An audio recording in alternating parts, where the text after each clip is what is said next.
ఎవడు ఇంద్రియములను జయించి దృష్టిని భ్రూమధ్యమున నిలిపి ప్రాణాపాన వాయువులను స్తంభింపజేసి మనస్సును బుద్ధిని స్వాధీనమునర్చుకుని మోక్షాసక్తుడయ్యుండును అట్టివాడే ముక్తుడనబడును.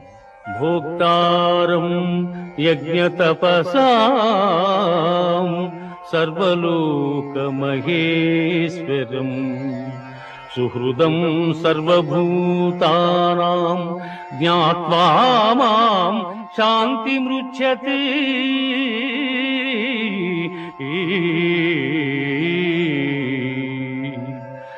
సకల యజ్ఞ తపఫలములను పొందువానిగను సకల ప్రపంచ నియామకునిగను నన్ను గ్రహించిన మహనీయుడు మోక్షమును పొందుచున్నాడు.